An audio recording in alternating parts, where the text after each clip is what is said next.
Hello, and thank you for joining us for this session on the mainstreaming of anti-Semitism in America.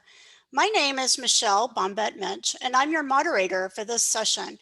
As the chair of the Jewish Community Relations Council, it is a great honor to introduce our speaker, Bob Horenstein, for this session. As you are about to learn, Horenstein's contribution to both the Jewish and non-Jewish community is admirable. In fact, I consider Bob to be a mentor to not only me, but to my family, as he's always one text message away as we encounter the very topic he's speaking on this morning, anti-Semitism. Bob Horenstein has served as Director of Community Relations of the Jewish Federation of Greater Portland since 1994. In this role, Horenstein has directed the Federation's efforts to safeguard the social safety net, promote civil rights, combat hate and bigotry, and strengthen the local community ties to Israel. He is also a freelance writer, having been published in the Oregonian, Jerusalem Post, and the Forward, and is a regular contributor to the Jerusalem Report, an English language bi-monthly Israeli magazine. Horenstein has been awarded the American Jewish Press Association Louis Rappaport Award for Excellence in Commentary, and he was recognized by the Oregon Society of Professional Journalists for Excellence in Journalism.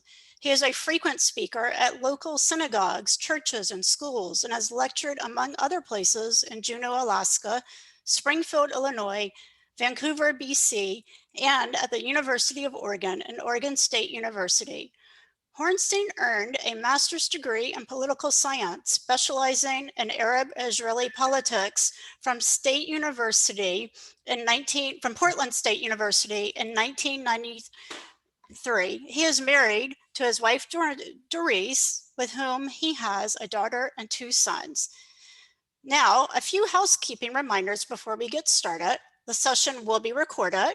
Questions can be submitted through the WUVA Q&A, and just a reminder about the code of conduct, which you can find through the WUVA documents. And now turning it over to Bob. Thank you. Thank you, Michelle. Appreciate that. This is really an important session, and I'm glad you're joining us. Just in the last month here in the United States, there has been an over 400% increase in physical attacks on Jews and an 80% increase in anti-Semitic hate crimes in this country. This is 2021, folks, and that's really disturbing. Here locally, our Holocaust Memorial in Washington Park was desecrated about 3 weeks ago. We had a Jewish state legislator who was harassed because of her support for gun bills, with flyers posted all over her district with her face and a swastika. So this is a very relevant issue, and I'm glad that you are with us. But it's interesting and maybe troubling that nearly half of Americans, according to a recent survey, don't even know what anti-Semitism is. And in fact, in that same survey, 1 out of 5 American adults could not even say that they have heard the word anti-Semitism. And yet 37% of Jews who were surveyed said that they had experienced anti-Semitism directly over the last 5 years. And 31%, so 3 in 10, said that they avoid particular events or places because of fear that they may be attacked. So this is an important session, and I'm glad you're with us. And we're going to talk about how anti-Semitism has changed or not changed over the years. What exactly is anti-Semitism, and how is it being mainstreamed? So with that, Rachel will be sharing our PowerPoint, and we'll get started. So this was just publicity for a similar session that I did a year ago. What I want you to do is focus on the 2 photographs here, because as I mentioned, we have both anti-Semitism on the left and on the right. Now, these photos could be switched, because the photo with the individual with what is actually a replica of the Israeli flag, except it's been the Star of David was replaced with a swastika. This is an example of anti-Semitism from the left. We'll talk about that later. So focus now on that photo, which came out of Charlottesville in 2017. If you recall, this was the neo-Nazi rally in Charlottesville, Virginia, that took place ostensibly in protest of taking down Confederate statues, but it was much more than that. In fact, these folks were shouting, "Jews shall not replace us, Jews shall not replace us," and other Nazi slogans. What I want you to notice here is what they're wearing. So let's take away the torches and let's take away the Nazi salute. And what you see are people that you might think are just ordinary Americans because of the way they're dressed or the way that they look. They're not wearing the sort of clothes that you might associate with neo-Nazis or Nazi skinheads, right? And this is very much deliberate because they want you to see that they are just like anyone else. And this is just a simple way that the anti-Semitism that we are experiencing from the right, from white nationalists, is being mainstreamed. Next. So how did anti-Semitism look years ago? So for example, in my father's generation, my father who served in World War II, but when he got out of the army, he was a chemistry major, graduated from Oregon State University, and he was offered a job by a chemical manufacturer in Pennsylvania, only to have that offer rescinded when they realized that he was Jewish. And this was very typical back then, that certain jobs were closed to those in our community. Even schools had admission quotas. And for example, when he was at college, both at the University of Oregon and later Oregon State University, he could not join a fraternity other than the Jewish fraternity. Now, here locally, it wasn't until 1958 that the Multnomah Athletic Club actually changed its policy to allow Jewish members. And it took another 11 years, 1969, before the Arlington Club and University Club suspended their Gentiles-only policies as well. Waverly Country Club and the Portland Golf Club as well, which was just 3 miles from my home growing up in Bridal Mile, did not allow Jews until 1972. So this was actually during my childhood when we knew that there were country clubs or social clubs that did not allow Jews. And so what happened, Jews ended up building their own social clubs or athletic clubs like the Middleman Jewish Community Center and Tualatin Country Club. Next. But that was then, and this is now. This is amazing that in the most popular newspaper in the world, the New York Times, that this sort of cartoon would show up in color. And what you see here, if you're not familiar with the face on the left, so what you have here is the face of the Prime Minister of Israel, the one Jewish state in the world. So you have the Prime Minister of Israel, and in case you didn't know that he was Jewish, you have the Star of David on his leash. Okay, so his head is on that of a dog, and he's leading around a blind President Trump. This is one of those tropes that we encounter that suggests that Jews control foreign policy or control the government. And so the New York Times ended up apologizing that somehow this odious cartoon slipped past their editors. And when they apologized for it publicly in their newspaper, they said that they had become, in their words, become numb to anti-Semitism. Next, here's another example. So we have this, this comment by Congresswoman Ilhan Omar. And she's referring to a comment that's made by Glenn Greenwald, who's just a blogger, a commentator. And he's talking about how, again, how it's amazing that the United States has, has this very close relationship with the state of Israel. And Omar's comment is that it's all about the Benjamins. Well, what is she talking about? She's talking about Benjamin Franklin.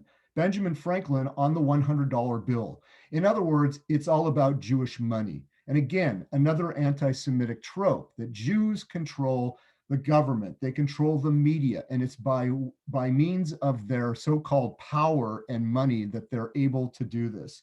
Omar did apologize for this, but she's made similar remarks after her apology. Next. So when we think about anti-Semitism, oftentimes we only think about it in terms of what's happening on the right. So from white nationalists or neo-Nazis. So think back to the photo that you saw in the very beginning, which was of the Charlottesville rally by neo-Nazis. And it is true for the most part that physical attacks on Jews in this country, for the most part, do come from the right, from white nationalists. So the FBI tracks hate crimes, and unfortunately, I don't have anything yet from 2020, but in 2019, if you look at that left-hand column, what you'll see there are those hate crimes that are perpetrated against a religious community.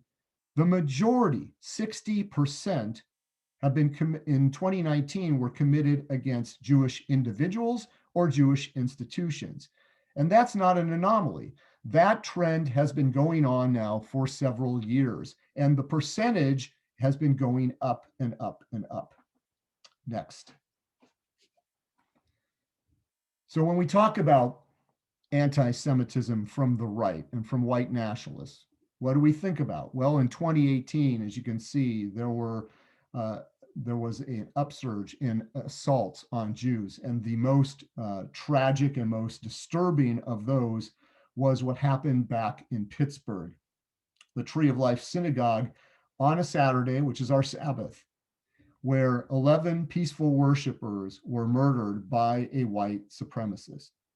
Why did he choose that particular synagogue? The reason he chose it was because he believed that this synagogue was working to bring people of color, immigrants, into this country. And in fact, the Tree of Life Synagogue had a relationship with the Hebrew Immigrant Aid Society, where they were working to bring refugees, mostly from the Middle East, mostly from Arab countries like Syria, into this country.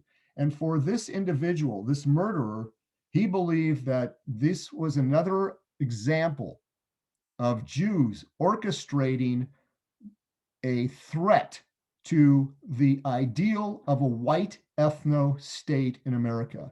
Recall the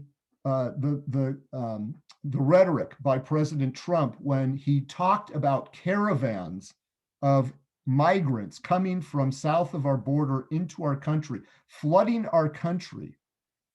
An infestation is what he said. An infestation is a term that's normally used for cockroaches and rats. So this is the idea that for white nationalists, this threat that our country is becoming too diverse, and it is a threat to their ideal of creating a white ethno-state. Next. So how is it being really mainstreamed? Well, in 2018, don't know about 2020 yet. In 2018, if you can believe this, more than 350 white nationalists ran for either local, state, or even federal offices. This fellow on the left, his name is Arthur Jones. He was the Republican nominee for Congress in one of the districts in Illinois. And he was joined by John Fitzgerald, who ran as the Republican nominee in California's 11th congressional district. Between the two of them, they received almost 100,000 votes, even though they are self-avowed Holocaust deniers and white supremacists. Now, let's be fair, the Republican Party disavowed them.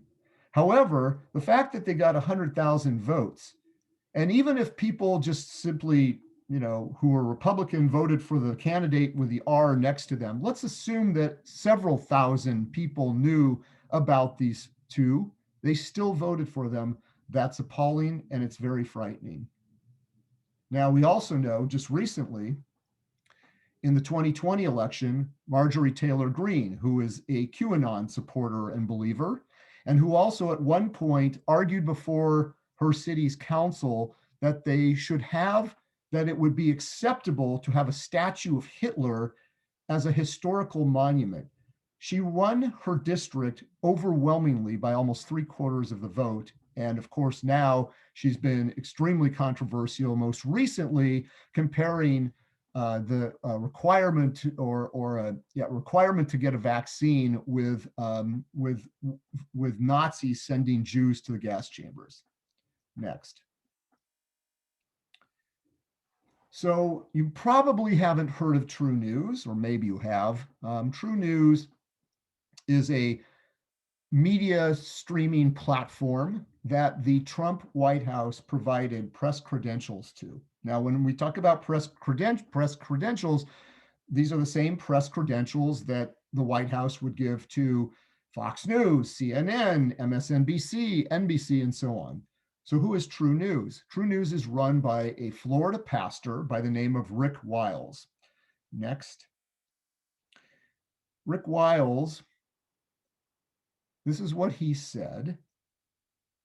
This is the way Jews work. They are deceivers. They plot. They lie. They do whatever they have to do to accomplish their political agenda. What was he explaining? Next. How Jews orchestrated the impeachment of President Trump. He also claimed publicly and openly that Jews started the COVID virus, that it was the Jews who were going into their synagogues and coming out with the virus. So this is someone and his outfit that the Trump White House thought appropriate to give press credentials to. And what's even more disturbing, next, Rachel, a lot of followers, over 200,000 followers. And I haven't updated that in probably a month, so there's probably many more. Next. Fritz Berggren. He is a mid-level US State Department employee. He is still at the US State Department, even though he's moonlighting as an anti-Semitic blogger. Next, and next. So in his own website, he made this post just back in October. Jesus Christ came to save the world from the Jews, even though Jesus was a Jew. They who are the seed of the serpent, Jewish ideas poison people. So you can see why, even though most people, all people of goodwill, would find white nationalists to be abhorrent, yet somehow they are moving into the American political center. Next. So that was anti-Semitism on the right. What about anti-Semitism on the left? And here it gets a little bit more complicated. So anti-Semitism on the left takes this form. When we talk about, and I want to be really clear about this, okay, because I know that not everyone agrees about the boycott, divestment, sanctions. That's the BDS movement, which is a movement essentially to boycott Israel, to boycott all things Israel and Israelis, prevent them from speaking on campuses, keep them from Israeli academics from going to professional conferences, those sorts of things. And the question is it anti-Semitic? And I want to be clear that I don't believe that everyone who supports this movement is an anti-Semite. But what I will argue is that the effect of the movement is in fact anti-Semitic, if not the intent. Next. How does this play out? Well, the Presbyterian Church is one of the largest Christian denominations in the United States. A few years ago, they put out a booklet which was distributed to their members and also available on their online store, so anyone could actually purchase it. It was called Zionism Unsettled. And this is the cover of that brochure, showing what I believe is supposed to be Tel Aviv, one of the largest cities in Israel at the top, and a pile of rubble down below, which presumably is some destruction that happened after a war between Israel and Hamas in Gaza. Next, what they said about Zionism, and I want to be very clear here, that Zionism for many Jews is more than just a political ideology. Zionism has been around for almost 2,000 years, and it is an integral part of my Jewish identity, my religious identity, and I think that is true of many, many Jews. So it's not just a political movement which basically expresses the belief that Jews have the right to national self-determination in their ancestral homeland, which is Israel. But this is what the church had to say about Zionism, that it is a source of evil, like Nazism, and a heretical doctrine that fosters both political and theological injustice. So this is not just a political statement, it is an attack on the belief system and the identity of many Jews, if not most Jews in the United States, and certainly beyond the United States in Israel. Next. So appalling was the content of this booklet that it was endorsed by David Duke, who is a former Grand Wizard of the Ku Klux Klan and a very notorious American neo-Nazi. Next. The way that the boycott, divestment, sanctions movement demonstrates that the effect of their methods are anti-Semitic is seen in the way that they impose litmus tests. So what we're seeing now is that in certain social justice circles, and you should know that Jews have been involved for decades in important social justice issues, the civil rights movement, for example, reproductive choice, climate change. And yet here is an example back in 2017, when there were 3 Jewish women who wanted to join the Chicago Dyke March, which was what it sounds like, a march that was in support of LGBTQ rights. And you can see on the right the sort of flag that they were holding. So we have the rainbow colors of the movement, but you also had a Star of David, which is a Jewish symbol, but is also a symbol that you find on an Israeli flag. They were expelled from this march. Why? What was their crime? They refused to disavow Israel and to repudiate their Zionist identity. Next. And here's what the organizers had to say. These 3 women were told that the march was explicitly anti-Zionist, and that if they were not okay with that, they should leave because Zionism is an inherently white supremacist ideology. And I want everyone to think about that. So I just explained to you that Jews are the primary target of white supremacists. And yet here, those of us who identify as Zionists are being called white supremacists. Next. So don't take my word for it. Okay. The United Nations put out a report back in 2019, and here's what they had to say about BDS. Next.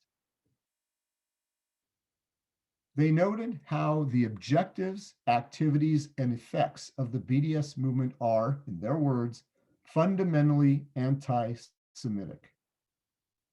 So again, it may be that someone believes that this movement, this movement to boycott Israel is simply a way to force Israel to change certain policies. And some truly believe that. And that's okay if that's what they believe. However, when you look at the tactics and you look at the objectives and you listen to the leaders of the movement, whose goal is the destruction of the world's only Jewish state, this is why the special rapporteur came out and said that this was fundamentally anti-Semitic. Next. So back in 2018, as another example, 51 student groups at NYU voted to boycott the two Jewish student organizations because they are Zionist organizations. Next. This is not uncommon, unfortunately. Students for Justice in Palestine, another student group, a pro-Palestinian student group at Stony Brook in New York, made the following statement. We asked the university if there were Nazis, white nationalists, and KKK members on campus, would their identity have to be accepted and respected? Absolutely not. Then why would we respect the views of Zionists? So they are comparing Jews who have an emotional attachment to the state of Israel, who believe in the right of national self-determination for Jews, and most of those folks also believe in national self-determination for the Palestinians, but they're comparing us to KKK and to Nazis. This, my friends, is definitely anti-Semitism. Next. This young lady was the vice president of the student government at the University of Southern California. However, she was subjected to a campaign of harassment because of her identity, not because she identified as a woman or as queer, but because she identified as a proud Zionist. And she basically was forced out as a result of that. And as she mentions here, the students launched an aggressive social media campaign to impeach my Zionist ass. This is anti-Semitism and cannot be tolerated in a university that proclaims to nurture an environment of mutual respect and tolerance. So she came out very courageously to call out what had happened on her campus. And I wish I could tell you that this is not uncommon, but it is on many college campuses. And I just showed you other examples of that. Next. So the University of California Board of Regents made a strong statement against intolerance back 5 years ago, where they said very clearly that anti-Semitism, including what they called anti-Semitic forms of anti-Zionism and other forms of discrimination, have no place on their campuses around the state. Now, they didn't go so far as to say that opposition to the existence of a Jewish state is anti-Semitic. However, next, they did say that opposition to Zionism often is expressed in ways that are not simply statements of disagreement over politics and policy, but also assertions of prejudice and intolerance toward Jewish people and culture. Next. Even MLK weighed in on the question of what anti-Zionism is and whether it is anti-Semitic. Next. And here is what he said. What is anti-Zionist? It is the denial to the Jewish people of a fundamental right we justly claim for the people of Africa and freely accord to all other nations of the globe. It is discrimination against Jews because they are Jews. Next. So one of the foremost experts on anti-Semitism, Dr. Monika Schwarz-Friesel from the Technical University in Berlin in Germany, she tried to define what this anti-Semitism looks like, the way that it has changed over time or morphed into something else over the last 2 decades. And the way she calls it is that it is Israel-related anti-Semitism. And Israel-related anti-Semitism is very prominently promoted by the BDS movement, has been instrumental in making Jew hatred respectable again by whitewashing it as criticism of Israel. Now, I want to be clear again, she is not talking about legitimate criticism of Israel. Legitimate criticism of Israeli policies, just like legitimate criticism of American policies or French policies, are absolutely acceptable and appropriate, okay? Many of us who are Zionists have criticisms of the Israeli government or Israeli policies, but what she's talking about are criticisms that go beyond the pale, comparing Israeli policy to that of the Nazis, for example. Next. The German parliament seemed to agree. The pattern of argument and methods of the BDS movement are anti-Semitic. And the French parliament came out and said hate toward Israel due to its perception as a Jewish collective is akin to hatred toward the entire Jewish community. Israel is often thought of as the Jew among the nations. It is the world's only Jewish state. And just to remind you, there are 57 Muslim states and many other states that consider themselves Christian nations. Next. So what is anti-Semitism then? Our community, our Jewish Federation, has accepted and endorsed the International Holocaust Remembrance Alliance definition of anti-Semitism. This definition has been endorsed by over 30 countries in the world, including the United States. The Biden administration just stated that they enthusiastically endorse this definition of anti-Semitism. In addition, Canada, France, England, Sweden, Germany, Israel, and several other countries, plus the European Union, have endorsed this definition. And the Secretary General of the United Nations has recommended that all member nations adopt this definition. Next. And here are the examples that they lay out. So, and these are the things that I hope I've communicated to you that are what we would define as anti-Semitism.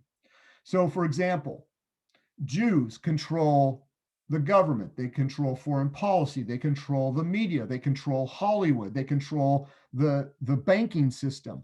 These are age-old anti-Semitic stereotypes that we continue to hear and to see on social media. And we hear it even often from elected officials. Denying the Holocaust. Not only denying it, but minimizing it. So, oh, there weren't that many Jews who were actually killed in the gas chambers. Most of the Jews who died in World War II died in combat. Things like that. That is definitely anti-Semitism. Accusing Jewish citizens, even though in the latest Pew study that just came out last week that showed 80% of Jews have a strong emotional attachment to the state of Israel, which may be unique, but accusing us of being more loyal to Israel than we are to our own country, that is anti-Semitism. Denying the Jewish people their right of self-determination by claiming that Israel is a racist endeavor, is an apartheid state, which is an outrageously and verifiable falsehood.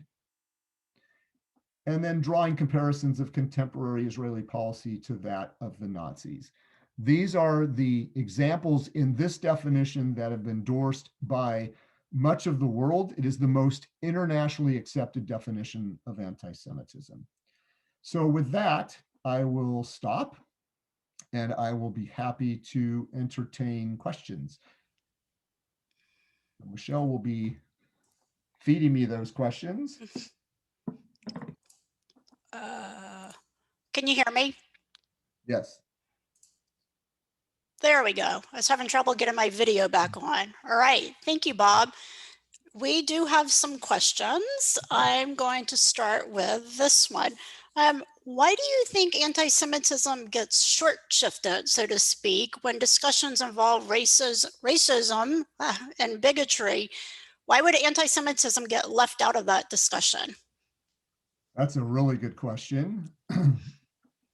First of all, as I mentioned in the beginning, it's astounding that nearly 50% of American adults don't even know what anti-Semitism is or are not sure what anti-Semitism is, and that 1 out of 5, so 21%, said they hadn't even heard the word, right? So we can start there. I think that's one reason. The second reason is that I think it comes down to identity. So I know when people are looking at me, for example, they see a white male and they assume that all or almost all Jews are white. Now in this country, I believe that about 87% of the Jews are white, But we also have Jews who are Black and brown. I'm married to a woman who's a woman of color. For example, her ancestry is Persian. And in Israel, actually over half the population are people of color. So there is that misconception. But what I want to say, even though I'm Eastern European, that yes, my skin is white. And yes, I understand that having white skin gives me a degree of privilege. However, it's important to understand that that privilege does not protect me from anti-Semitic attacks. And so other minorities and people of color often look at us as just part of the white majority, even though I'm venturing a guess here, but I think that most Jews feel that they are not really part of the white majority. So that's another reason why I think it gets short shrift. And then you look at things like, I know that we have been looking into ethnic studies quite a bit. And unfortunately, while it's absolutely appropriate that African Americans and indigenous people and Latino and Asians are considered to be historically marginalized communities, for some reason, the Jews are not considered historically marginalized, even though we certainly have had our share of discrimination. Now, it is true that maybe during certain times in the history of this country, we were much more accepted than those other minorities. However, we have been historically marginalized, but somehow we often get left out of discussions around racism, around bigotry, and around things like ethnic studies. All right. Thank you, Bob. Given the most recent events in Israel, what are some points we can use to address what sounds like anti-Semitic rhetoric from even our very liberal, well-meaning community members? So repeat the first part. What are some of the... Yeah. Given the most recent Right. events in Israel, what are some points we can use to address what sounds like anti-Semitic rhetoric from even our very liberal, well-meaning community members? Right.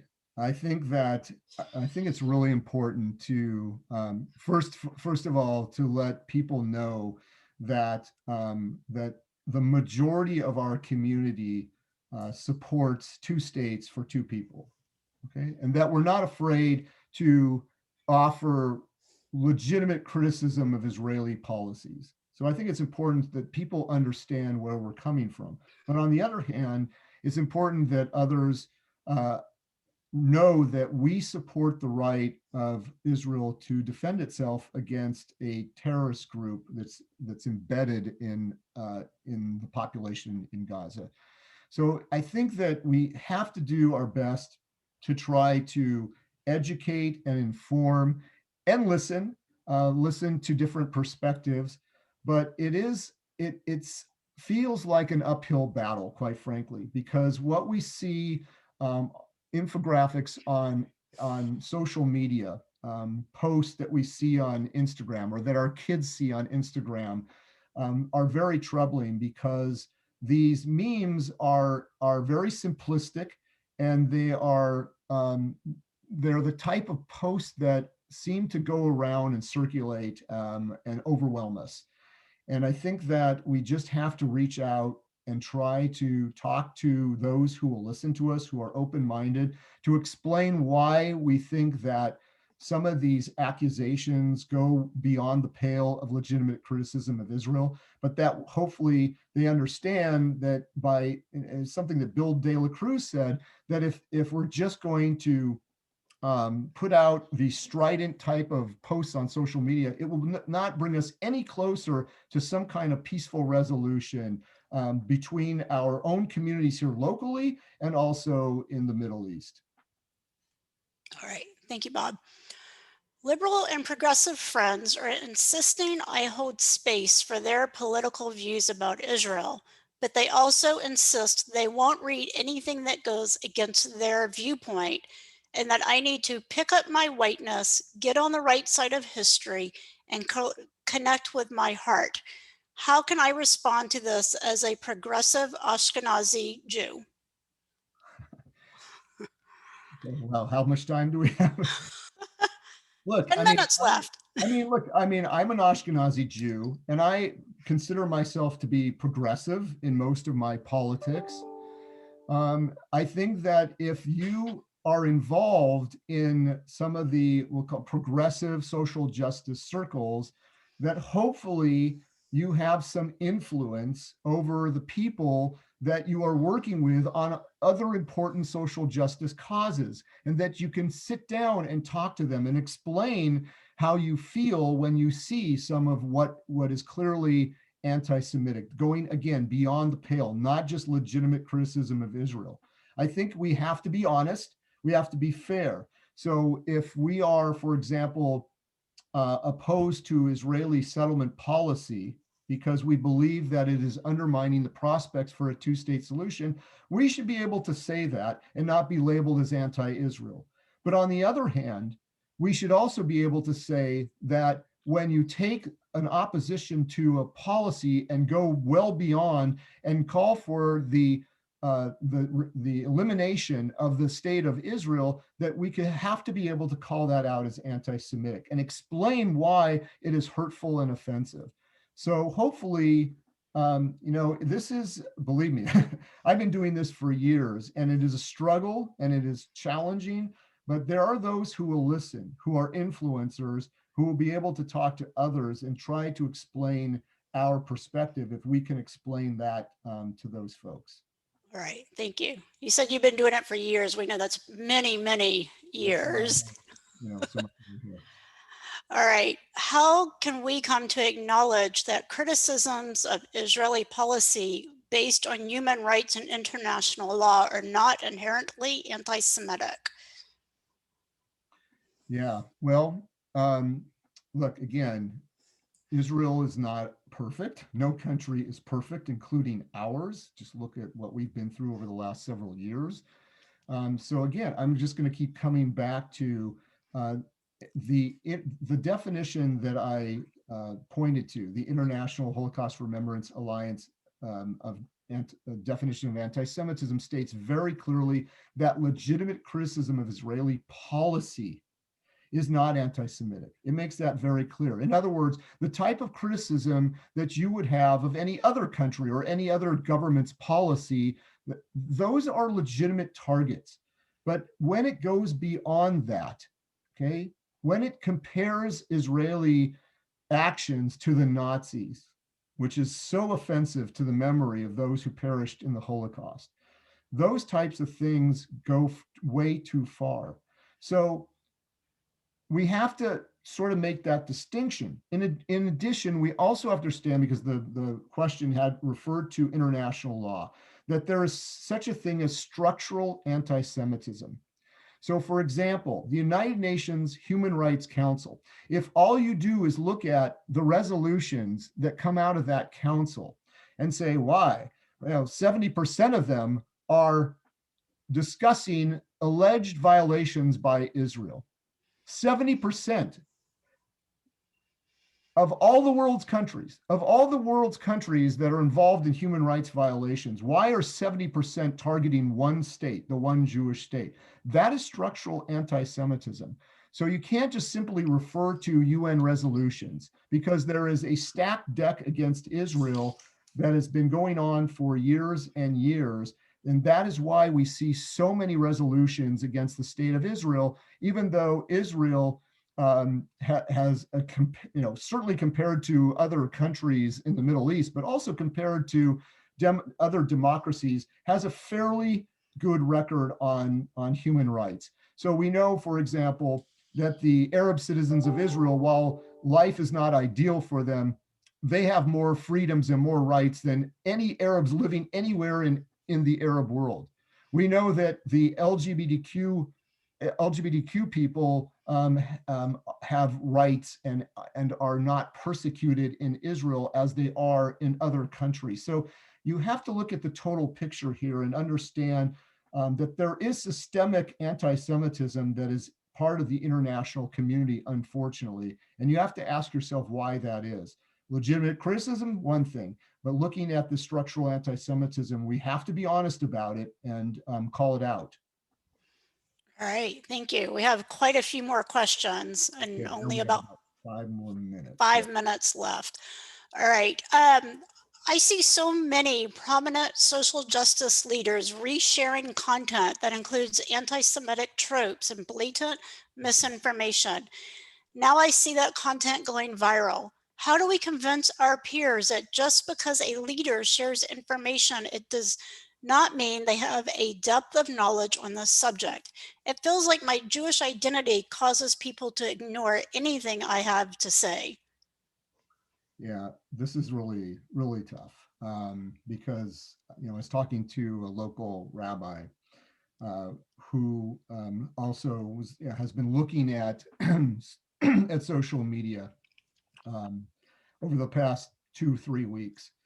And his comment was, we feel all alone and vulnerable. We have to ask our partners and our allies to speak up against anti-Semitism. So we see that occasionally where others have called out celebrities or so-called, let's say, if not leaders, but people, opinion influencers.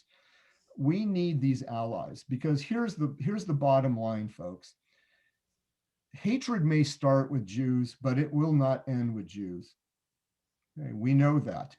So, and later on, when you hear from Eric Ward, our keynote speaker, he's going to talk about the connection between racism, anti-Black racism in particular, and anti-Semitism. That if we don't directly address anti-Semitism, we will not be able to deal with the other forms of hatred that we're facing.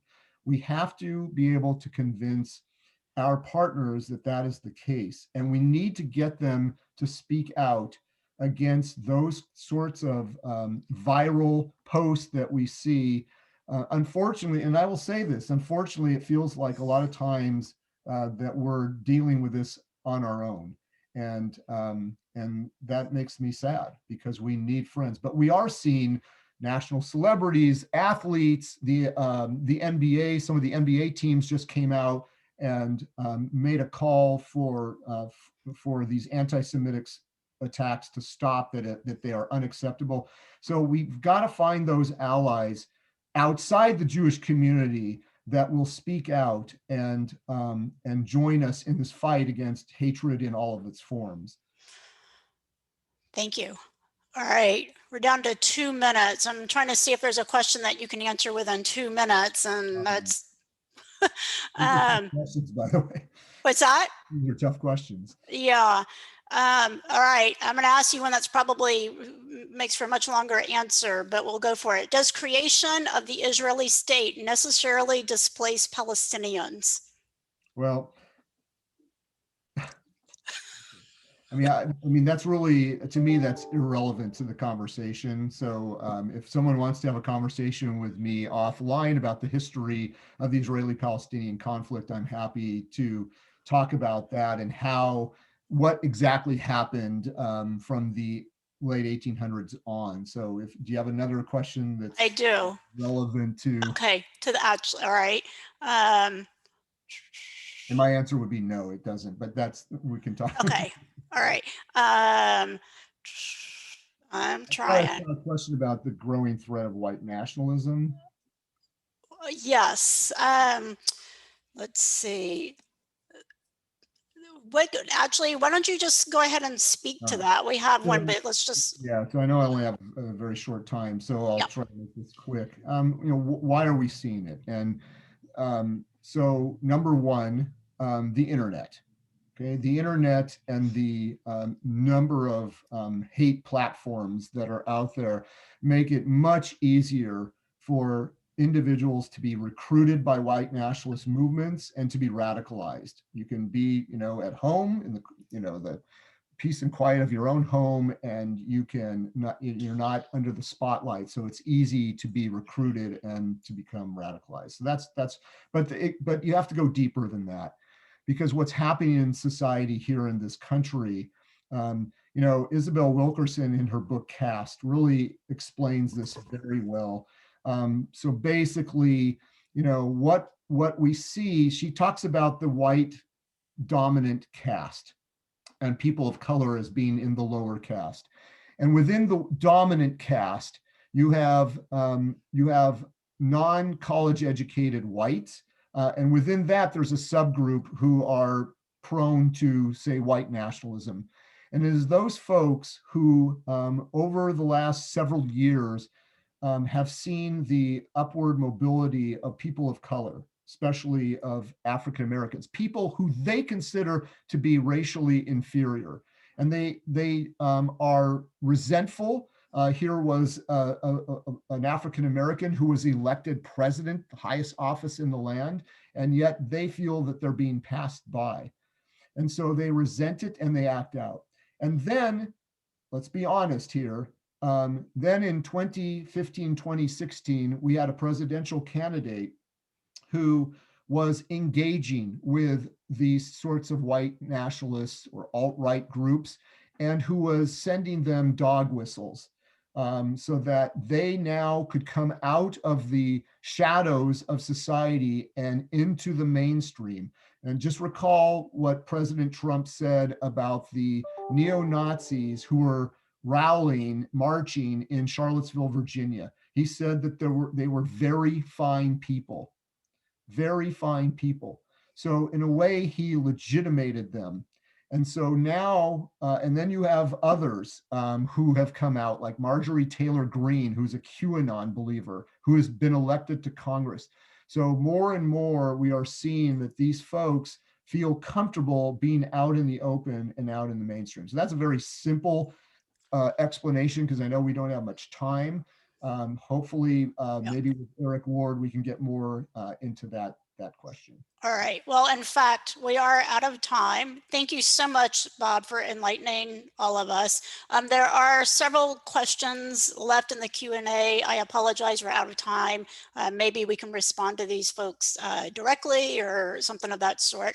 So we thank you all for joining us. Again, we thank Bob for his presentation, and we hope you all will stick around and attend some of the other sessions. Thank you. Starting at 11 o'clock. Yeah.